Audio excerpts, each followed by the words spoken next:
நிச்சயமாக வந்து விஜய் சார் அடுத்த படம் நடிப்பார். அது கோபி வந்து டேரக்ஷன் பண்ணணும் அப்படி. நம்ம நேரில் சில மனிதர்களை பார்ப்போம், ஆனால் திரையில் அந்த மனிதர்களை பார்க்கும்போது அவங்க வேறு மாதிரி பிரம்மாண்டமான விஸ்வரூப தரிசனம் இருக்கும். விஜய் சாரை பற்றிலாம் எல்லாரும் சொன்னாங்க. அவரோட 4 படங்கள் நடிக்கும்போது நேரில் பார்க்கும்போது இந்த அப்பாவி பிள்ளையா இப்படி திரையில் வந்து இப்படி விளையாடுது, பூந்து விளையாடுது, வீடு கட்டி விளையாடுது அப்படின்ற மாதிரி இருக்கும். விஜய் சாரோட நெருங்கிய படம் நமக்கு எல்லாருக்குமே தெரியும். ரொம்ப சாஃப்டாக பேசுவார், ரொம்ப யதார்த்தமாக ரொம்ப இதாக பேசுவார். வணக்கம்னு சொன்னால் கூட அந்த எல்லா எழுத்தையும் சேர்த்து வச்சு மாட்டார், அப்படி மென்மையாக தான் பேசுவார். ஆனால் அவர் டைலாக் பேசும்போது ஆகட்டும், அவரோட ஆக்ஷன் சீக்வன்ஸ் ஆகட்டும், அது ஒரு மாதிரி வேறு லெவலில் இருந்து இன்றைக்கி வந்து ஒரு பெரிய உச்சத்தில் இருக்கக்கூடிய ஒரு சூழ்நிலையாக இருக்கார். அந்த வரிசையில் சினிமாவில் வந்து ரொம்ப நம்ம நேரில் சாஃப்டாக பார்க்கக்கூடிய எல்லாருமே வந்து திரையில் வந்து அவங்களோட பர்ஃபார்மன்ஸ் வந்து நமக்கு ஒரு விஸ்வரூப தரிசனம் கொடுத்துருக்காங்க.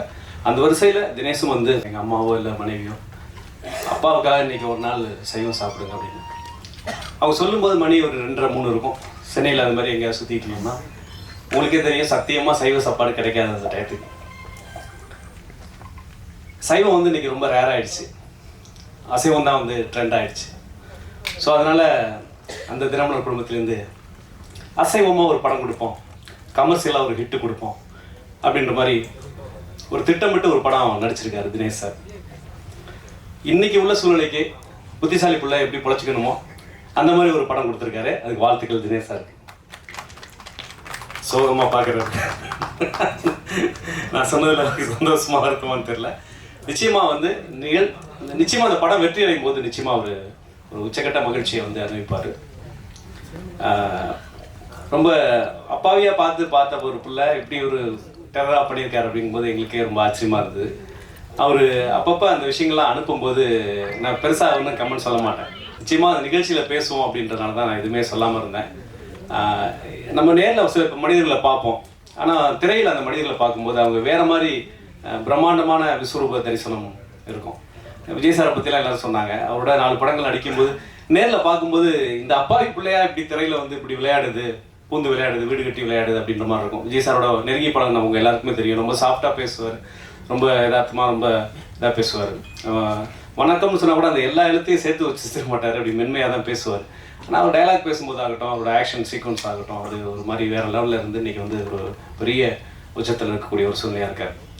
அந்த வரிசையில் சினிமாவில் வந்து ரொம்ப நம்ம நேரில் சாஃப்டாக பார்க்கக்கூடிய எல்லாருமே வந்து திரையில் வந்து அவங்களோட பர்ஃபார்மன்ஸ் வந்து நமக்கு ஒரு விஸ்வரூப தரிசனம் கொடுத்துருக்காங்க. அந்த வரிசையில் தினேஷும் வந்து வரணும் அப்படின்னு என்னுடைய வாழ்த்துக்களை தெரிவிச்சுக்கிறேன். ரொம்ப ரொம்ப மகிழ்ச்சியாக இருக்குது.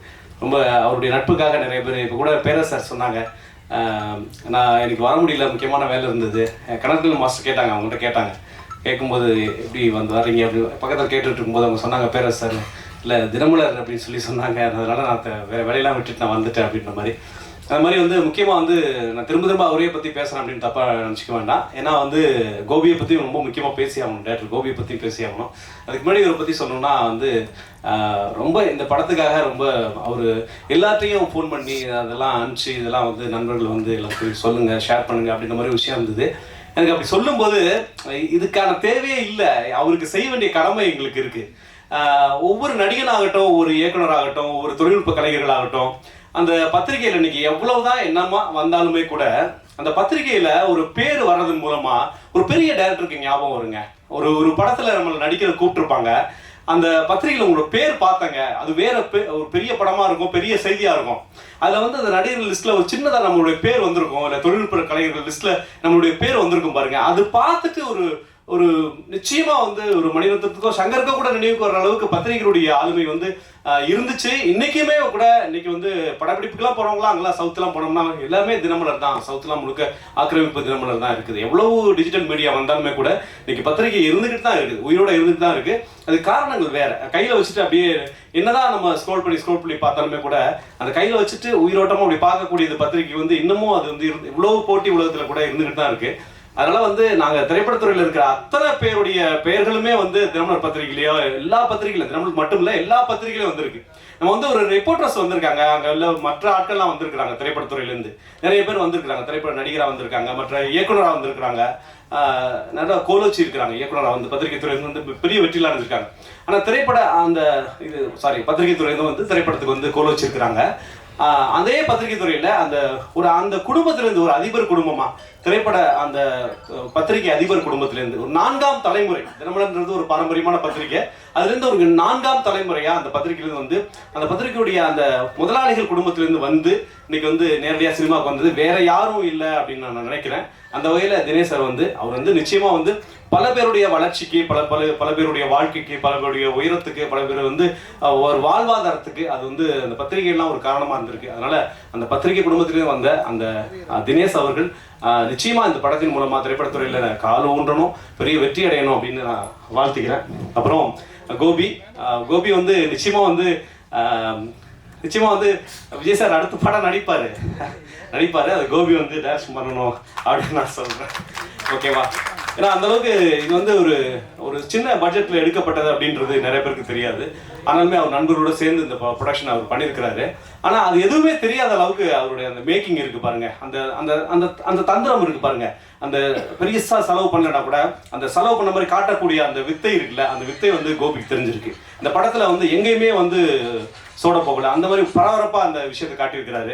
நல்ல சரிகமா மியூசிக், இது மாதிரி நல்ல ஒரு தரமான நிறுவனம் தான் இந்த பாடல்கள்லாம் எடுத்திருக்காங்க, ட்ரெய்லர்லாம் எடுத்திருக்காங்க, ஸ்டேக் விட்லாம் நல்லா ஹிட் ஆயிருக்கு. அந்த மாதிரி இந்த திரைப்படத்துறை விநியோகமும் வந்து தமிழ்நாடு முழுக்க நிறைய திரையரங்களை வரணும் அப்படின்னு சொல்லி கோபி வந்து நிச்சயமா நான் சொன்னது பலிக்கும். நாளைக்கே கூட விஜய் வச்சு ஒரு படம் பண்ணக்கூடிய ஒரு வாய்ப்பு கூட அமையதுக்கான இருக்கும். அந்த அதுக்கான ஒரு முகாந்திரமா இது பண்ணியிருக்காரு. இதை தாண்டி ஒரு பெரிய வார்த்தையா ஒரு விஜய் ரசிகரான கோபிக்கு நான் சொல்ல வேண்டிய அவசியம் இல்லைன்னு நினைக்கிறேன். நல்ல நிறைய பேரை புதுசா இன்ட்ரோடியூஸ் பண்ணியிருக்காரு. புதுசா நிறைய பேர் இந்த படத்துல வந்து தொழில்நுட்ப கலைஞர்களை இன்ட்ரோடியூஸ் பண்ணியிருக்காரு. அந்த தைரியம் வந்து எல்லாருமே கொஞ்சம் சேஃப்டியா போயிடுவாங்க. கொஞ்சம் பிரபலமானவங்கள்ட்ட சொல்லிட்டு சார் கொஞ்சம் கம்மி பண்ணிக்கோங்க. ஏன்னா தொடர்பு இருக்கும். நான் சினிமாவில் நிறைய கோபி டிராவல் பண்ணியிருப்பாரு, நிறைய பேரோட தொடர்பு இருக்கும். அவர் நினைச்சிருந்தா அந்த தொழில்நுட்ப கலைஞர்களை வந்து நிறைய பேரை வந்து ஏற்கனவே பிரபலமானவங்கள்ட்ட சார் இதுல வந்து என்னால பேமெண்ட் பண்ண முடியாது, நட்புக்காக பண்ணுங்க, இல்ல குறைவா பேமெண்ட் வாங்கி பண்ணுங்க அப்படின்னு சொல்லியிருக்க முடியும். அந்த அளவுக்கு அவருக்கு வந்து தொடர்பு இருக்குன்றது எனக்கு தெரியும். ஆனாலுமே கூட புதுசா நம்ம இன்ட்ரோடியூஸ் பண்ணுவோம் அப்படின்ற அந்த தாய்மை உள்ளத்தை நான் பாராட்டுறேன் சார். ஏன்னா புதுசா இன்ட்ரோடியூஸ் பண்றது அப்படின்றது வந்து நம்ம வந்து அந்த மாதிரியான ஒரு உணர்வு கைதட்டுங்க அந்த புதுசா இன்ட்ரோடியூஸ் பண்ணி அவங்க ஜெயிக்கும் போது அப்படியே நம்ம காலரை தூக்கி விட்டுக்கிறது இருக்குல்ல, அது மாதிரி ஒரு விஷயம் கிடையாது. கீதா கைலாசம் இன்னைக்கு வந்து தமிழ் சினிமாவில் தவிர்க்கப்படாத ஒரு அம்மாவா இருக்கிறாங்க. அவங்கள நான் தான் இன்ட்ரோடியூஸ் பண்ணேன், என்னுடைய கட்டில் திரைப்படத்தில் தான் முதல் நடிச்சாங்க அப்படின்ற அந்த விஷயம் இருக்குல்ல, அது நினைக்கும் போது ரொம்ப பெருமையா இருக்கு. அந்த மாதிரி கோபி வந்து தொழில்நுட்ப கலைஞர்களை வந்து நடிகர்களை ஹீரோவை இதில் வந்து புதுசாக இன்ட்ரோடியூஸ் பண்ணியிருக்காரு அப்படின்னு நினைச்சு பார்க்கும்போது எல்லாருமே ஒரு காலத்தில் புதுசாக வந்தவங்க தான். ஆனால் இன்னைக்கு சினிமா வியாபாரம் வந்து புதுமுகம் அப்படின்னு சொன்னால் தயங்குது. அந்த தயக்கத்தில் உடைச்சு தான் பல இயக்குநர்கள் வந்து புதிய புரட்சி ஏற்படுத்தியிருக்காங்க. அந்த வகையில் கோபி வந்து இந்த படத்தின் மூலமா ஒரு புதிய தடத்தை பதிக்கணும். அவர் அறிமுகப்படுத்துகிற தொழில்நுட்ப கலைஞர்கள் அத்தனை பேரும் வந்து கோலோச்சி சினிமாவில் பெரிய சாதனையை படைக்கணும் அப்படின்னு நான் நினைச்சுக்கிறேன். ஆனால் சாருக்கு என்னுடைய அவர் நெருங்கி பழகல டிஎஸ்ஆர் சார் வந்து அவரை பத்தி நிறைய தெரியும், நிறைய பேருக்கு நிறைய ஹெல்ப் பண்ணிட்டு இருக்காரு. வாழ்த்துக்கள். சம்பத் நாங்களாம் வந்து விஜய் சார் படத்துல நடிச்சிருக்கிறோம். ரொம்ப நீண்ட காலமா 25 ஆண்டு காலமா அவரோட சேர்ந்து டிராவல் பண்ணிட்டு இருக்கேன். சமீபத்துல வந்து நம்ம தமிழ் சினிமா அவரை பயன்படுத்துறது கூட மலையாள சினிமா, தெலுங்கு சினிமா வந்து சம்பத் சாரை பயன்படுத்திக்கிறது, சம்பத் ராம் பயன்படுத்திக்கிறது வந்து பெரிய விஷயமா இருக்கு. அந்த வகையில் இந்த படத்தை வாழ்த்து வந்த சம்பத் சாருக்கும் என்னுடைய நன்றி. அப்புக்குட்டி பத்தி சொன்னோம்னா நான் வந்து ஒரு முக்கியமா சொன்னேன். ஆனந்த் ஒரு விஷயம் சொன்னாரு, முன்னெல்லாம் சாலிகிராமத்துல இருந்தா சினிமா வாய்ப்பு கிடைக்கும், இப்பெல்லாம் இன்ஸ்டாகிராம்ல இருந்தா சினிமா வாய்ப்பு கிடைக்கும்னு. ஓகே, எல்லாமே காலங்கள் மாறிக்கிட்டு இருக்கு, அந்த காலத்துக்கு தகுந்த மாதிரி நம்மளும் வந்து மாறிட்டு இருக்கணும் அப்படின்றது உண்மையா இருந்தாலுமே கூட நம்ம சாலிகிராமத்தை வந்து சினிமா என்னைக்குமே மறக்கக்கூடாது, கோடம்பாக்கத்தை மறக்கக்கூடாது, வடபழனியை மறக்கக்கூடாது, வலசரவாக்கமா எக்ஸ்டன் ஆயிருக்கு, இதையும் நம்ம மறக்கக்கூடாது. ஏன்னா இன்னைக்கு வந்து சமீபத்தில் ஒரு பெரிய ஹீரோட படத்துல ஒருத்தருக்காக வெயிட் பண்ணிட்டு இருக்காங்க. அவரு ஏன் அவர் டேட் கொடுக்கல அப்படின்னு இருக்கும்போது அவர் வந்து எந்த நிகழ்ச்சியை நான் குறையா சொல்லல, அந்த நிகழ்ச்சியை நான் குறைவா சொல்ல, அந்த நிகழ்ச்சி வந்து ஒரு 100 படத்துக்கு சமமான நிகழ்ச்சி தான், குக்கு வித் கோமாளி. அந்த நிகழ்ச்சியில அவர் நடிச்சிட்டு இருக்காருங்க, டேட் இல்ல அப்படின்னு சொல்லி ஒரு பெரிய ஹீரோட படம் வந்து ஷூட்டிங் தள்ளி போகுது. ஏன் வந்து நீங்க வந்து ஒருத்தர் பிஸியா இருக்க ஒருத்தரே வந்து துரத்தி ஒரு டிவில ஒருத்தர் பிஸியா இருக்காருன்னா விட்டுருங்களேன். இந்த அப்பகுட்டி இருக்காரு, எவ்வளவு பேரு அப்பகுட்டி எல்லாம் வருஷத்துக்கு எல்லா நாளுமா வேலை கொடுத்துட்டோம். ஒரு தேசிய விருது பெற்ற கலைஞன் அப்பகுட்டி, தேசிய விருது பெற்ற கலைஞன் அப்பகுட்டி. ஏன் இந்த சினிமா வந்து இந்த மாதிரி ஒரு கலைஞர்களை வந்து சரியா பயன்படுத்திக்க மாட்டேங்குது? இப்ப கோபி பயன்படுத்திருக்காரு, தேடி பயன்படுத்திருக்காரு. ஏன் இந்த மாதிரி கலைஞர்கள் வந்து ஏன் நம்ம வந்து ரொம்ப பிஸியா இருக்கவங்களே ஏன் மார்க்கெட்டிங் ஒரு மாயைக்குள்ள ஏன் சிக்கிறோம்? ஒரு டிவி நிகழ்ச்சியில் இருக்கிற ஒரு நடிகருக்காக ஒரு பெரிய ஹீரோட படம் ஒரு ஷூட்டிங்கே தள்ளி போற அளவுக்கு ஏன் அந்த பெரிய ஹீரோக்காக படம் ஓடாதா? ஏன் வந்து அந்த மாதிரி ஒரு கொடுத்தவங்களுக்கே கொடுத்துட்டு இருக்கோம் வாய்ப்பு? திரும்ப இவங்களாம் இருந்தா உள்ள மார்க்கெட்டிங் இருக்குன்ற ஒரு மாயையை நம்ம கிரியேட் பண்ணிட்டு இருக்கோம். நமக்குள்ள நிறைய பேர், நம்ம பக்கத்துல நிறைய பேர் அப்பு கூட்டியிருக்காங்க. எனக்கு நல்லா ஞாபகம் இருக்கு, ஜனநாயக சார் சத்தியம் தியேட்டர்ல அன்னைக்கு பேசுறாரு. தேசிய விருதோட கமிட்டியோட அந்த சேர்பர்சனா ஜனநாயக சார் இருக்கும்போது எவ்வளவு பேர் மலையாளத்துல பெங்காலத்துல எவ்வளவு பேர் இருக்கும்போது அந்த அப்புக்குட்டிக்கு தான் அது கிடைக்கணும் அப்படின்னு சொல்லி நான் ஃபைட் பண்ணி வாங்கி கொடுத்தேன் அந்த தேசிய விருது அப்படின்னு நம்ம ஜனநாதன் சொன்னார். அந்த அந்த அந்த காட்சி இன்னும் நடக்கிறது இருக்கு. அப்புக்குட்டி மாதிரியான கலைஞர்கள் நம்ம சினிமாவில் நிறைய பேர் இருக்காங்க. ஆண்கள் இருக்காங்க, பெண்கள் இருக்காங்க, வயது மூத்தவர்கள் இருக்காங்க, இளையவர்கள் இருக்காங்க, குழந்தைகள் இருக்காங்க. சினிமாவை நம்பி, சினிமாவை மட்டுமே நம்பி சோறு திங்கிற அத்தனை பேருக்கும் இங்க வாய்ப்பு இருக்கணும். நம்ம வந்து கொண்டாடுவோம், டிவியில கொண்டாடுவோம். ஆனந்த் வந்து அற்புதமா ஒரு விஷயம் சொன்னாரு. அவர் சொன்னதுனாலதான் எனக்கு தோணுச்சு டிவில இருந்து வரவங்களை கொண்டாடுவோம். ஏன்னா நானும் டிவில இருந்து வந்திருக்கேன், பத்திரிகையில வந்திருக்கேன். அதே சமயம் நம்ம சினிமாவை நம்பி இருக்கவங்களுக்கு நம்ம சோறு போடணும், அவங்களுக்கு வாய்ப்பு கொடுக்கணும், அவங்களோட சேர்ந்து தான் நம்ம வளரணும் அப்படின்னு நான் தெரிவிச்சுக்கிறேன். அப்புறம் தினேஷ் சாரை பத்தி நான் பேசிட்டேன். அவர் சவுந்தரராஜன் இன்னைக்கு வந்து திரைப்படத்துறையில இருந்துகிட்டு விஜய் சாரோடைய அவருடைய கட்சியில செயல்பட்டுக்கிட்டு, ஏன்னா நிறைய பேர் பயப்படுவாங்க. ஒரு பக்கம் திரைப்பட விநியோகம் வேற ஒரு கட்சி, வேற ஒரு அரசியல் இந்த மாதிரி போயிட்டு இருக்கு. நான் அங்க போயிட்டா என்னுடைய திரைப்பட வாழ்க்கையை பாதிக்குப்பான் அப்படின்னு பத்தி எதை பத்தியுமே கவலைப்படாம ஒரு தைரியமான ஆளா என்ன சவுந்தரராஜன் வந்து இன்னைக்கு நான் வந்து விஜய் சாரோட ஆளு தான் அப்படின்னு சொல்லிட்டு சமீபத்தில் சேரன் சார்ட்ட கிட்டத்தட்ட 2 மணி நேரம் பேசிட்டு இருந்தோம். நானு சவுந்தரராஜன் சேரன் சார் 3 மணி நேரம் 2 மணி நேரம் பேசிட்டு இருந்தோம். அப்ப 2 மணி நேரத்துல வேற வேற சப்ஜெக்ட்லாம் சினிமா பத்தி நிறைய வந்தது. பெரும்பாலும் விஜய் சாருடைய அந்த நேசிப்பு, அந்த அவர் வச்சிருந்த நேசிப்பு, சவுந்தரராஜன் வச்சிருந்த நேசிப்பு வந்து இன்னமும் அப்படியே கண்டுபிடி நிக்குது. ரொம்ப சந்தோஷமா இருக்கு. ஏன்னா இன்னைக்கு சூழல், திரைப்பட விநியோக சூழல் வேற மாதிரி ஒரு சூழல் இருக்கும்போது நான் என்னுடைய கேரியர் பத்தி நான் கவலைப்பட மாட்டேன், நான் வந்து விஜய் சாரோட தான் செயல்படுவேன் அப்படின்னு நிற்கும் போது அந்த தைரியம் வந்து ஒரு பெரிய விஷயமா இருந்தது. மாஸ்டர் உங்களை வணங்குற மாஸ்டர் இன்னைக்கு வந்து நம்ம துறையில இருந்து ஒருத்தர் இன்னைக்கு வந்து சினிமாவில் வந்து இன்னைக்கு வந்து தன்னோட உயிரை பலி கொடுத்துருக்காரு. உங்க எல்லாருக்கும் சொல்றேன், இந்த பாருங்க, சினிமா வந்து சாதாரணமா போற போக்குல வந்து நீங்க வந்து மொபைல்ல பாத்துறீங்க.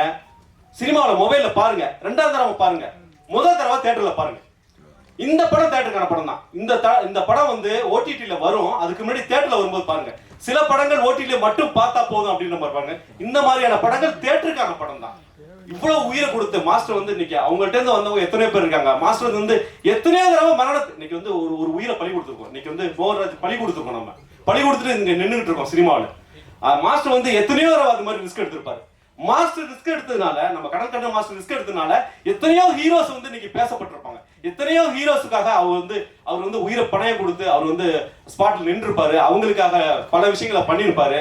அவங்க வந்து பேர் வாங்குறதுக்கு மாஸ்டர் வந்து நம்ம உயிர் கொடுத்திருப்பாரு. இன்னைக்கு உயிரை கொடுத்த ஒரு நமக்கு வந்து செஞ்சிட்டு இருக்காங்க. ஆனா போற போக்குல வந்து நம்ம சினிமா வந்து ஃபர்ஸ்ட் காப்பியே மொபைல்ல பார்த்துட்டு இருக்கோம். பாருங்க, மொபைல்ல இந்த டெக்னாலஜி வந்து யாருமே தடுக்க முடியாது. மொபைல்ல பாருங்க, ரசிங்க, எல்லாம் பண்ணுங்க. ஆனா அபிஷியலா இது எங்க ரிலீஸ் ஆகுது அங்க முதல்ல பாத்துருங்க. அபிஷியலா தியேட்டர்ல ரிலீஸ் ஆச்சுன்னா தியேட்டர்ல பார்த்துட்டு அப்புறமா மொபைல்ல பாருங்க. அபிஷியலா ஓடிடி ரிலீஸ் ஆச்சுன்னா ஓடிடில பார்த்துட்டு அப்புறமா பாருங்க. இதுதான் நான் சொல்ல ஒரு விஷயம். ஏன்னா வந்து எத்தனையோ ஃபைட் மாஸ்டர்கள் அந்த ஒரு தியாகம் தான் வந்து நம்ம தமிழ்நாட்டுக்கு வந்து மிகப்பெரிய ஆக்ஷன் ஹீரோ கொடுத்துருக்கு. அதை நம்ம மறக்கக்கூடாது. மாஸ்டருக்கு என்னுடைய நன்றி. பேரரசாரை பத்தி சொல்லணும்னா, இது ஏன் வந்து இந்த படத்தை பாராட்ட வந்துட்டு எல்லாரையும் பாராட்டுறேன் அப்படின்னா, எல்லாரும் ஒருத்தர் தொடர்புல ஒருத்தர் சங்கிலி பிணைக்கப்பட்டிருக்கோம். அதனாலதான் பேரரசார் இன்னைக்கு விஜய் சார் வந்து இன்னைக்கு உச்சத்துல இருக்கிறது காரணம் பல இயக்குநர்கள், சில இயக்குநர்கள். அந்த சில இயக்குநர்கள்ல மிக எண்ணிக்கையில சொற்பமான குறிப்பிடத்தக்க ஒரு 4 இயக்குநர்கள் தாண்டி வேற இயக்குநர்களே கிடையாது. அந்த 4 இயக்குநர்கள் இல்லைன்னு சொன்னா, அந்த விக்ரமன் சார் தொடங்கி அதுக்கப்புறம் வந்த ஒரு 4 இயக்குநர்கள் இல்லைன்னு சொன்னா இன்னைக்கு விஜய் சார் இல்ல. அந்த 4 இயக்குநர்கள்ல மிக மிக முக்கியமான இயக்குனர் நம்ம பேரரசர்.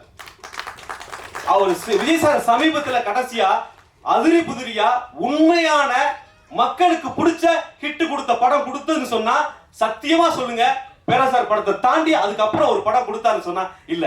மார்க்கெட்டிங்கால ஒரு விஸ்வரூபமா பேசப்பட்டிருக்கலாம், வியாபாரத்துல அதை தாண்டி போயிருக்கலாம், அதை தாண்டி நிறைய வசூலா இருக்கலாம், நிறைய இருக்கலாம். ஆனா ஒரு எல்லாருக்கும் பிடிச்ச மாதிரி ABC எல்லா சென்ட்ரலும் பிடிச்ச மாதிரி ஒரு படத்தை கொடுத்தது விஜய் சார். கடைசியா கொடுத்தது வந்து திருப்பாச்சி சிவகாசி தான். அப்படி ஒரு பெரிய ஹிட்ட கொடுத்த ஒரு பேரரசர். மலையாளத்துல இது மாதிரி ஒரு ஹிட் கொடுத்த ஹீரோ இருக்கா, டைரக்டர் இருக்கான்னு சொன்னா அந்த ஹீரோ திரும்ப அந்த டைரக்டரை கூப்பிட்டு வாங்க நம்ம படம் பண்றோம் அப்படி சொல்றாங்க. மலையாளத்துல ஒரு ஹீரோ கொஞ்சம் பின்னணி டைரக்டர் கூப்பிட்டு ஹீரோக்கு படம் கொடுக்குறாங்க. இது மாதிரி ஒருத்தர் உதவி பண்ணிக்கிறாங்க. ஆனா தமிழ்ல அப்படிப்பட்ட ஒரு சூழல் இல்ல. அப்படிப்பட்ட ஒரு சூழல் வரணும். விஜய் சாருக்கு பெரிய ஹிட் கொடுத்த அந்த பேரரசாருக்கும் என்னுடைய வணக்கத்துக்கு. கசாலி சார் எப்பயுமே வந்து எனக்கு ரொம்ப உதவி பண்ணணும் அப்படின்னு நிறைய முயற்சிகள் பண்ணுவாரு. இன்னைக்கு வந்து சினிமா எடுத்துட்டு ரிலீஸ் பண்ண தடுமாறி இருக்கவங்களாம் கசாலி சார் நிறைய உதவிட்டு இருக்காரு. இந்த படத்தோட டீம் பாத்தீங்கன்னா எல்லா டீம் ஒருத்தரா எனக்கு பேர் சொல்றது இல்ல. கேமராமேன் சார் வந்து எனக்கு எதுவும் தெரியாது சொன்னாரு. அவருக்கு எல்லாமே தெரியும் அப்படின்றதெல்லாம் இதுல தெரிஞ்சது. மியூசிக் டைரக்டரோட பர்சனல் ப்ரொமோஷன் இந்த படத்தை பத்தி பர்சனலா நிறைய பண்ணிட்டு இருக்காரு. நிறைய பார்த்துட்டு இருக்கேன். ஒவ்வொருத்தருக்கும் தனித்தனியா என்னால பேர் சொல்ல முடியல. இந்த பிஆர்ஓ டீம் வந்து என்னுடைய வீட்டு என்னுடைய சகோதரர்கள் மாதிரி. அவங்க தர்மா, சுரேஷ் இவங்கெல்லாம் வந்து என்னுடைய முதல் படத்துல யமுனால வேலை செஞ்சவங்க. அவங்களுக்கும் என்னுடைய வாழ்த்துக்கள். விஜய் ஆனந்த் இந்த படத்தை தாங்கி நிற்கிறாரு, இந்த படம் வந்து எல்லா இடத்துக்கும் போய் சேரணும் அப்படின்னு சொல்றாரு. நீங்க இங்க உட்காந்துருக்க யாருமே வந்து எனக்கு புதுசான ஆட்கள்லாம் கிடையாது. உங்களை நம்மளாம் வந்து 20 வருஷமா 25 வருஷமா பார்த்த நபர்கள், புதுசா ஊடகத்துக்கு ஒரு சில பேரோட நம்ம பழகிருக்கோம். எல்லாரும் சேர்ந்து இந்த படத்தை வெற்றியடைய வைப்போம். நன்றி, வணக்கம். வந்து அந்த போஸ்டர் முதல்வர் விஜய் அப்படின்ற அந்த போஸ்டர் வந்து பெரிய வைரல். இப்போ கூட இந்த ஆடியோ லான்ச்சுக்கு அந்த கதாநாயகன் அவர் வந்து அந்த சட்டையை பாருங்கள், கொலை பண்ணிட்டு அப்படியே வர்ற மாதிரியே வந்திருக்கிறார் அவர். அதாவது படத்தின் பெயர் யாதும் அறியான், ஆனால் அந்த இயக்குனர் வந்து அனைத்தையும் அறிவான் அப்படிங்கிறதான். ஸோ இந்த படம் வந்து எப்படியெல்லாம் படத்தை எடுக்கணும், அதுக்கப்புறம் எடுத்த படத்தை எப்படியெல்லாம் மார்க்கெட் பண்ணணும் அப்படிங்கிறத ரொம்ப சின்சியராக பண்ணுறாங்க. இந்த விழாவுக்கு நான் வந்து முக்கியமான காரணம் திருநெல்வேலி தினமலர் எம்டி தினேஷ் அவர்கள். ஸோ அவரோட அதாவது எவ்வளோ உயரத்தில் இருந்தாலும் கால்கள் வந்து தரையில் இருக்கணும் அப்படிங்கிறதுக்கு ஒரு முழுமையான உதாரணம் வந்து தினேஷ். ஸோ அவரது எளிமையும் பண்பும் அவரது அர்ப்பணிப்பும் இந்த படத்தை பெரிய உயரத்துக்கு கொண்டு போகும், வெற்றியடைய வைக்கும். அந்த டீமோட ஒத்துழைப்பு, டீமோட இன்வால்மெண்ட் ரொம்ப நல்லா இருக்குது. படம் வந்து சிறப்பாக வெற்றியடையும். இந்த டீம் ஒற்றுமையாக அடுத்தடுத்து மென்மேலும் வெற்றி படங்களை கொடுக்க வேண்டும், கொடுப்பார்கள் என்ற நம்பிக்கையுடன் வாழ்த்துகிறேன். நன்றி. சகோதர சகோதரிகளுக்கும் நேரில் அமைந்திருக்கும் ஜாமானுக்கும் நான் வணக்கம். அப்படி ஒரு பெரிய விஷயத்தில் நான் சொல்லவே இல்லை. நான் கேட்டேன், என் படத்தோட முக்கியமான ஒரு கதாநாயகன் இருக்கும்போது கதாநாயகி கண்டிப்பாக வர வேண்டும் இல்லையான்னு கேட்டேன்.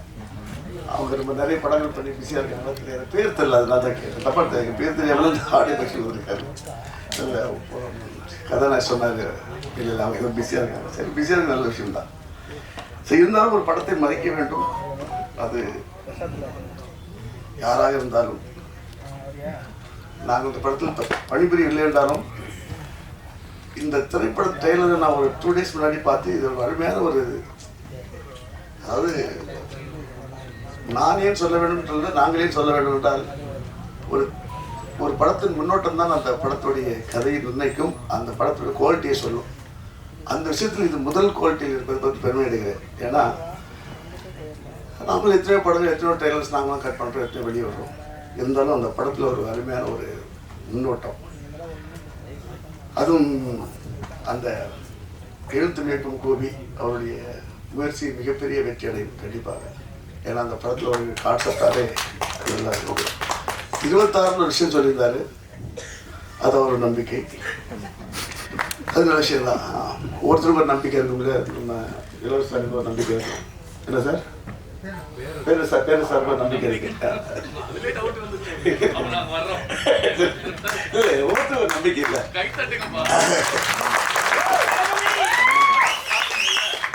அப்ப பேரு சார் நம்பிக்கை இல்லை, எல்லாருக்கும் ஒரு நம்பிக்கை தான். என்ன சொல்றீங்க, அது அரசியல் மேடையாக்க வேணாம். கூட்டம் இல்லை, வெரி குட்.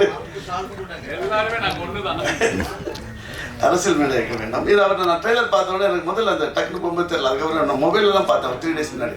அவர் ஜூம் பண்ணி பார்த்த உடனே இது ஏன் ஒரு புது சவுண்ட் இருக்கே அப்படின்னு கேட்டது. சரி, ஓகே, அவருடைய கதையில் ஏதோ ஒரு விஷயம், இந்த இது சில பேர் கதைக்குள்ள ஏதாவது சில விஷயங்கள் வரும், அதுக்காக ஒரு போஸ்டர் தேவைப்படும், மேபி அப்படி இருக்கலாம் அப்படின்னு நான் நினச்சிருந்தேன். அது இல்லைன்னு இப்போ தான் தெரியுது. அவர் மேல் கொண்ட பற்று நினைக்கிறேன். எனக்கும் பற்று ஜாஸ்தி தான். ஏன்னா அவர் அதிகம் பண்ண, அவர் 180 படம் பண்ணாலும் நான் 45 படம் நான் தான் பண்ணியிருக்கேன். அது இல்லாமல் இந்த படத்தில் முக்கியமாக ரீரெக்கார்டிங் அவர் தர்ம பிரகாஷ் ரொம்ப நல்லா பண்ணியிருந்தார். நான் என்ன பார்த்துட்டு உடனே என்ன ஒரு சமீபத்தில் எல்லாம் உருட்டுற மாதிரி இருக்குது. இது ஒரு அவ்வளோ அழகாக ஒரு பொய்டிக்காகவும் ஒரு த்ரில்லர் படத்தில் ஒரு மெலோடி வித் ஒரு டென்ஷன் கொடுக்குற மாதிரி இருந்தது. அது என்னை ரொம்ப ஒரு அட்ராக்ட் பண்ணிச்சு. அப்போ நான் யார் எனக்கு கூப்பிட்டது, மெயினாக கூப்பிட்டது வந்து என்னுடைய நண்பர் நரேஷ். அவர் வந்து ஒரு பத்திரிக்கை தொழில் உள்ளவர். அதுக்கப்புறம் தான் இன்வெஸ்ட் பண்ணார். எனக்கு இந்த இவங்க இருக்காங்க இல்லையா, தினமலர் பத்திரிகை இருந்தால் அவங்க குடும்பம் எனக்கு ரொம்ப பார்த்துப்பட்ட ரொம்ப நட்பு குடும்பம். ஸோ அவங்களோட பையன் சொன்னோன்னே தான் உடனே நான் வந்தேன். உடனே வந்ததில்லை, அவங்களுக்கு சினிமாவுக்கு என்ன சம்மந்தம் இல்லாத ஒரு ஃபேமிலி ஆச்சு. அப்படி பார்க்கும்போது உடனே அவர் ஹீரோ தினேஷ் சார் என்கிட்ட பேசினார். அப்போ பேசும்போது உடனே அவர் பேசும்போது எனக்கு இந்த நம்பிக்கை வரல. ஏன்னா அவர் அப்படியே பேசினார். புரியுது உங்களுக்கு. உடனே நம்பிக்கை வந்து இந்த ட்ரெய்லர் லிங்க் அனுப்புங்க சொன்னால் பார்த்த உடனே எனக்கு ரொம்ப பார்த்த உடனே நான் தெரிஞ்சுக்கிறேன் யார் மியூசிக் டைரக்டர் ரொம்ப நல்லா பண்ணியிருக்காரு அப்படின்னா. அது இல்லாமல் கலை இயக்குனர் அப்புறம் எடிட்டர் நிரஞ்சன் நல்லா பேச நல்லா அழகாக ஷார்ட் ஒரு அருமையாக கட் பண்ணியிருந்தாரு. ஒரு ட்ரெய்லரை வந்து எப்படி கட் பண்ண வேண்டும் என்ற ஒரு யுக்தியை வந்து கரெக்டாக பண்ணியிருந்தார். ஏன்னா அவர் முதல் படம்னு நினைக்கிறேன். முதல் படம் தான் முதல் படமா? இல்லை அது ரொம்ப பிடிச்சது. ஓகே நல்லா பண்ணியிருந்தார் சார். ஏன்னா ஏன்னா அதாவது ஒரு படம் யாரும் அறியாத ஒரு படம் தெரியாமல் அந்த ஆடியோ ஃபங்க்ஷன் வரும் ஒருத்தர் விசுவாக இருந்தாங்க. அப்புறம் பத்திரிகை துறையை சேர்ந்த ஒருத்தர் கதாநாயகர் வரப்போறார். அது வரும்போது அந்த அந்த படத்தோட தரம் எப்படின்றது அந்த முன்னோட்டம் தான், அந்த ட்ரெய்லர் தான். அந்த ட்ரெய்லர் சிறப்பாக இருந்தது. இருந்தாலும் இந்த படத்தில் நடித்த அப்புக்குட்டி, மேலும் தினேஷ், தம்பி தினேஷ் அவர்களும், மேலும் அந்த மலைமேல் நிற்கும் அந்த கதாநாயகர் 2 பேருக்கும், அந்த பாண்டி அவர்களுக்கும், அவரு நல்லா பண்ணி உங்கள் இன்ஸ்டாகிராம் வீடியோஸ் எல்லாம் பார்த்துருக்கேன். ரொம்ப நல்லா பண்ணுறீங்க, வாழ்த்துக்கள். இந்த படம் மேலும் வெற்றி பெற வேண்டும். இன்னொரு விஷயம், பத்திரிகை துறையிலேருந்து நமக்கு ஒரு கதாநாயகன் கிடைத்திருக்கார். அவருக்காக பத்திரிகையால் நம் அவர்களுக்கு ஒத்துழைப்பு கொடுத்து மேலும் உயர்த்துவோம். நன்றி, வணக்கம். என் பேர் வந்து ஆனந்த் பாண்டி. எல்லாரும் விஜய் டிவியில ஜி தமிழ்ல பார்த்துருப்பீங்க. கலக்கு போவது யாரு, பாவம் கணேசன் சீரியல், ராஜா ராணி, அப்புறம் டான்ஸ் ஜோடி டான்ஸ் ஆடி இருக்கேன். இதெல்லாம் எதுக்கு சொல்றேன்னா, ஒரு 4 கைத்தட்டல் கிடைக்கும் பண்ணியிருக்கோம் செய்யறதுக்காக தான். அது மட்டும் இல்லாம பாத்தீங்கன்னா, நான் தாதா 87 சொல்லி ஒரு படத்துல சாருகாசன் சார் படத்துலயே லீடு பண்ணியிருந்தேன். இப்போ அடுத்ததா வந்து யாதும் அறியான் படத்துல ஒரு முக்கியமான கதாபாத்திரம் பண்ணியிருக்கேன். ரொம்ப நன்றிண்ணே. ஒரே ஒரு ஃபோன் கால் தான். கால் வந்துச்சு, இந்த மாதிரி வந்து தலைவா பண்றீங்களா அப்படின்னு. அண்ணே என்னண்ணே இதெல்லாம் கேட்குறீங்க, நீங்க கூப்பிட்டா நாங்கள் வந்து பண்ணிடுவோண்ணே அப்படின்னு சொல்லிட்டு வந்து பண்ணினதுதான். ஒரு சூப்பரான ரோல் கொடுத்துருக்காரு. அதுக்காக வந்து எங்க படத்துக்கு வந்து ப்ரமோஷன் நம்மளே பண்ணணுங்கிறதுக்காக ஒரு 2-3 டைலாக்ஸ்லாம் எடுத்துட்டு வந்திருக்காரு. அது மட்டும் நான் சொல்லிடுறேன். கரண்ட்டுக்கு தேவை ஒயரு, லாரி ஒண்ணுனா வேணும் டயரு, யாதும் அறியான் படம்னாவே ஃபயரு வர வருஷத்துல. அடுத்தது பரிச்சு எழுதுனா போடுவாங்க பாசு, யாதும் அறியான் படம் எப்பவுமே மாசு அப்படின்னு சொல்லிட்டு சூப்பரா வந்து கலக்க போறோம். எனக்கு வந்து ஃபர்ஸ்ட் பாத்தீங்கன்னா இந்த ஃபீல்டுல வந்து ஒரு சின்ன அடையாளம் 2016ல கிடைச்சது. அதுக்கு முன்னாடி நிறைய பண்ணியிருந்தேன் சேனல்ஸ்ல. என்ன கிடைச்சதுன்னா, அது கண்டிப்பா வந்து சிவானா வாய்ஸ், எஸ்கேனா வாய்ஸ் கலக்க போகுது அதில் ஃபர்ஸ்ட் பண்ணேன். அதுக்கப்புறம் தான் ஒவ்வொரு வாய்ப்புகளா எனக்கு கிடைச்சது. என் அண்ணா வந்து எனக்கு எப்பவுமே வந்து ரொம்ப பாசிட்டிவா இருப்பாங்க. அண்ணா வந்து எங்க படத்தை விஷ் பண்ணியிருந்தா எப்படி இருக்குங்கிறத நான் ஒரு 2 வரியில பேசி காமிக்கலாம்னு ஆசைப்படுறேன். பேசலாம் வாங்க. ஹாய், வந்திருக்கிற எல்லாருக்கும் வணக்கம். நான் உங்க சிவகார்த்திகேயன் பேசுறேன். ரொம்ப சந்தோஷமா இருக்கு இந்த மாதிரி யாதும் அறியான் படத்தை உங்க டீமை பார்க்கும்போது. நான் கூட பிரதர் உங்களை ரொம்ப சின்ன பையன் தான் நினைச்சிட்டு இருந்தேன். ஆனா ஒரு போஸ்டர்ல படத்தையே வேற லெவல்ல கொண்டு போயிட்டீங்களா? ஓப்பனா சொல்றேன், இந்த படம் வேற லெவல்ல வருங்க. அதுவும் ஆனந்தன் ஒரு பையன் வேற பண்ணியிருக்காப்ல, அவரும் சூப்பரா பண்ணியிருக்காரு. அண்ணா சொல்ற மாதிரி நீங்க பாருங்க, எல்லாருமே சப்போர்ட் பண்ணுங்க. ரொம்ப சந்தோஷமா இருக்கு பாருங்க. ஓகே, அண்ணா விஷ் பண்ணியிருந்தா நிறைய எனக்கு விஷ் பண்ணியிருக்காங்க. என் பொண்ணு கூட பேர் அவர் தான் வச்சாரு. இந்த படத்தையும் பார்த்துட்டு விஷ் பண்ணியிருக்காங்க. கண்டிப்பா வந்து ஆனா இந்த படம் சூப்பரா வந்திருக்கு. நீங்க உங்களோட சப்போர்ட்லயும் தளபதியோட போஸ்டர் எல்லாருமே பார்த்துருப்பீங்க. அவ்வளோ கிரியேட்டிவா எங்க டைரக்டர் பண்ணாரு. அதுவும் நல்ல வைரல் ஆகி நல்லா சப்போர்ட் பண்ணிட்டு இருக்கீங்க. படமுமே சூப்பரா வந்திருக்கு. எல்லாருமே சப்போர்ட் பண்ணுங்க. ஃபர்ஸ்ட்லாம் வந்து இது எதுக்கு சொல்றேன்னா, இதை நான் சொல்லி ஆகணும் எங்கேயாவது ஸ்டேஜ் கிடைச்சதுன்னா அப்படின்ட்டு இருந்தேன்.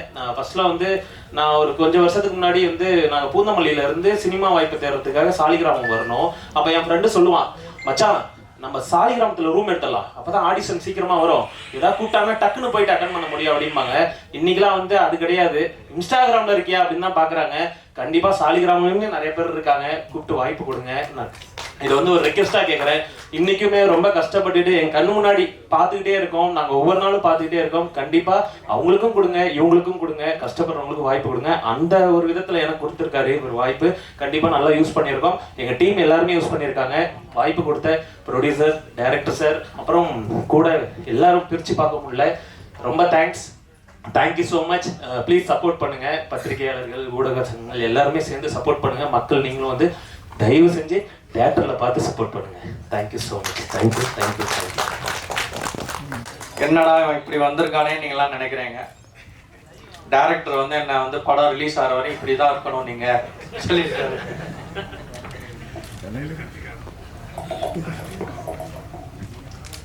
நான் வந்து இந்த ஒரு நிமிஷத்துக்காக தான் நான் இவ்வளோ வருஷமாக நான் ஆசைப்பட்டிருந்தேன். அது எனக்கு இப்போது நடந்திருக்குது. எனக்கு ரொம்ப சந்தோஷமாக இருக்குது. நானும் உங்களை மாதிரி ஒரு மீடியா ஃபேமிலியிலேருந்து வந்திருக்கேன். நீங்களும் எனக்கு வந்து சப்போர்ட் பண்ணி என் படத்தை ஒரு நல்ல படமாக மக்கள்கிட்ட கொண்டு சேர்க்கணும்.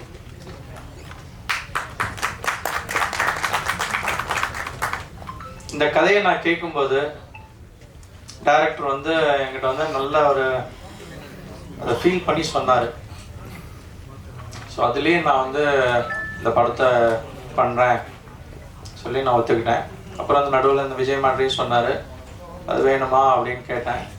இல்லை சார், இது நம்ம படத்துக்கு வந்து நான் ஏற்கனவே பண்ணினது, நான் இதுக்காண்டி நான் ஸ்பெஷலாகவும் பண்ணலை சொன்னார்.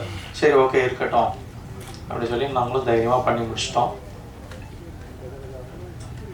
நான் வந்து உங்கள் வீட்டு பிள்ளை, நீங்கள் தான் என்னை ஒவ்வொரு படியாக என்னை மேலே ஏற்றி விட்டு உச்சத்துக்கு கொண்டு போகலைனாலும் ஓரளவு மக்களுக்கு தெரிகிற ஒரு நடிகராக என்னை நீங்கள் கொண்டு போய் நிறுத்தணும்.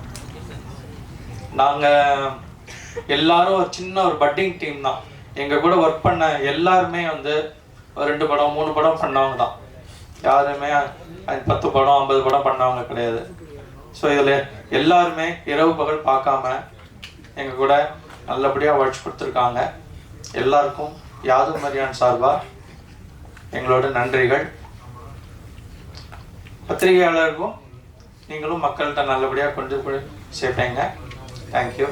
இந்த மேடையில் வந்து அமர்ந்திருக்கும் பெரியவர்களுக்கும் எனது அன்பான வணக்கம். நீங்கள்லாம் வந்தது எனக்கு ஒரு பூஸ்ட் கிடைச்ச மாதிரி. தேங்க்யூ. இருக்கும் அனைவருக்கும் வாழ்த்து சொன்ன வந்த அனைவருக்கும் என்னுடைய நன்றியை தெரிவிச்சுக்கிறேன். இந்த கதையில் ஒரு நல்ல கதாபாத்திரம் கொடுத்த கோபி சாருக்கு என்னுடைய நன்றி.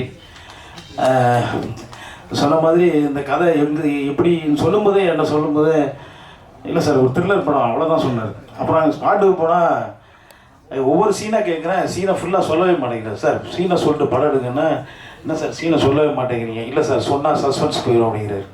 எனக்கு அதனால் சீனு சொல்லாமலே என்னை நடிக்க வச்சப்பல. இவர் ஹீரோ யாருங்க அப்படின்னு கேட்டால் போய் நின்று போது கண்ணாடி போட்டு பாக்யராஜ் சார் மாதிரி வந்து நிற்கிறாரு. இன்றைக்கி பாக்யராஜ் யாராவது ஏற்றுவாங்களா நமக்கு தெரியலையே, எப்படி நடிக்கிறாரு அப்படின்னு பார்த்தா தலைவன் ஏதோ சாதாரணமாக இந்த நடிக்க வராது போல இருந்தால் நினச்சேன். ஆனால் பட்டையை கிளப்பிட்டாப்புல தினேஷ் சார். நான் எதிர்பார்க்கவே இல்லை. அதுக்கப்புறம் தான் எனக்கு தெரியும் தினமலரில் பத்திரிகை ஓனர் அப்படின்ட்டு. என்னப்பா நமக்கு இவர்கிட்ட பயிற்சி கூடாது, கொஞ்சம் பயந்து இருந்து இருக்கலாம் அப்படின்னு பார்த்தா அவர் என்ன பார்த்து பயப்படுறாரு. ஐயோ என்னடா இது, நான் சார் நீங்கள் எப்படி நல்லா நடிக்கிறேன்னா இப்படி கெஞ்சி கேட்குறாரு. சூப்பராக சார், பரவாயில்லையா சார், நல்லா பண்ணேண்ணா. என்ன இவர் நம்மகிட்ட போய் கெஞ்சிக்கிட்டு இருக்காரு. நம்ம இவர் ஏதாவது மியூசிக் போட வைக்கலாம், யூஸ் பண்ணிக்கலான்னு பார்த்தா இவர் நான் நல்லா நடிக்கிறேன்னா டெய்லி இதே வேலையாக போச்சு, நம்ம பதில் சொல்கிறதே வேலையாக போச்சு. அது நம்ம ஆனந்த் பாண்டி தம்பி அவனும் இதே தான். அண்ணா பரவாயில்லையா தம்பி வந்துடுவேண்ணா.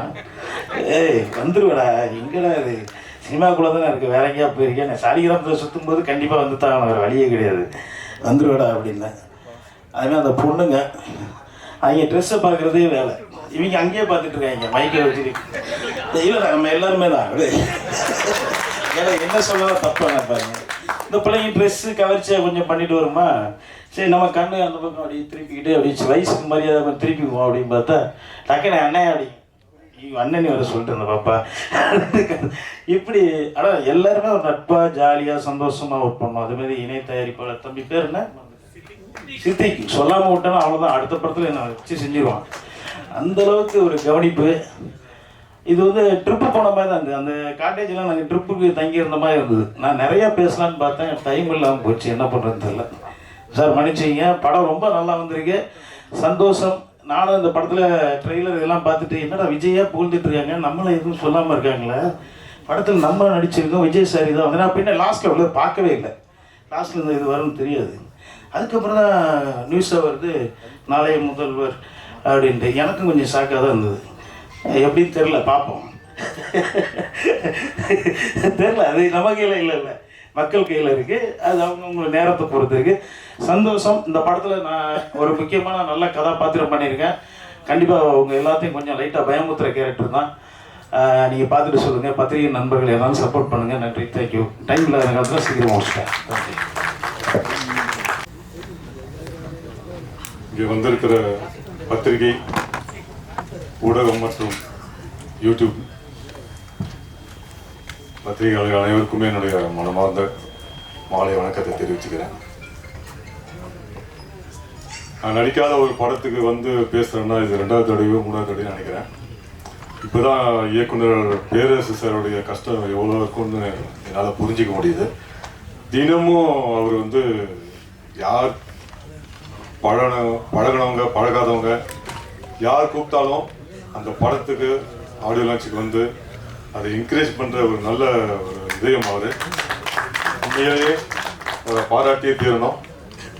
ஸோ நான் இந்த படத்தில் நடிக்கலைனாலும் இதில் ஒர்க் பண்ணுற விஜய் ஆனந்த் அவர்களுடைய அழைப்பின் பேரில் இங்கே வந்திருக்கேன். அவருக்கு என்னுடைய நன்றியை தெரிவிச்சுக்கிறேன். இந்த படத்தோட ஹீரோ தினேஷ் சார் ஒரு பாரம்பரியமான ஒரு குடும்பத்துலேருந்து வந்திருக்காரு. பட் அற்புதமான ஒரு நடிப்பை வெளிப்படுத்திருக்காருன்னு தான் சொல்லணும். முதல் படம் அப்படின்னு தெரியல, அந்த அளவுக்கு ஒரு யதார்த்தமான ஒரு நடிப்பை, ஒரு அற்புதமான ஒரு நடிப்பை கொடுத்துருக்காரு. அவருக்கு என்னுடைய மனமார்ந்த வாழ்த்துக்களை தெரிவிச்சுக்கிறேன்.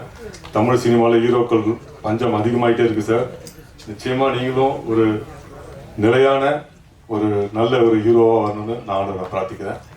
இந்த படத்துடைய இயக்குனர் கோபி சார் இப்போ தான் ஃபஸ்ட் டைம் பார்க்குறேன். நல்ல ஒரு படம் கொடுத்துருக்காருன்னு தெரியுது. சில ஆண்டுகளுக்கு முன்னாடி ஹிந்தி படம் கில் அப்படிங்கிற ஒரு படத்தை பார்த்தேன். இப்போ போன வருஷம் மார்க்கோ அப்படிங்கிற ஒரு மலையாள படத்தை பார்த்தேன். அதோட பாதிப்பு இதில் சில காட்சிகள் இருக்குது. அந்த அளவுக்கு வந்து ஒரு ஒரு சைலன்ஸ் த்ரில்லராக ஒரு அற்புதமான ஒரு படமாக இது இருக்கும்னு நான் நம்புகிறேன். இந்த படத்தோட காட்சிகள் பார்க்கும்போது தெரியுது.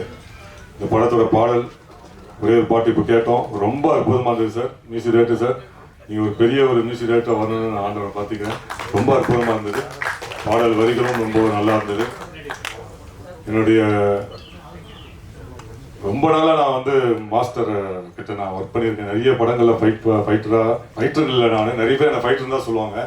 ஆனால் நான் வந்து ஃபைட் மாஸ்டர்கிட்ட கண்ண மாஸ்டர்கிட்ட நான் நிறைய படங்களில் வந்து ஹீரோக்களோடையும் வில்லன்களோடையும் கூட அடியாளாக நடிக்கும்போது அவருடைய படங்களை நான் ஒர்க் பண்ணியிருக்கேன்.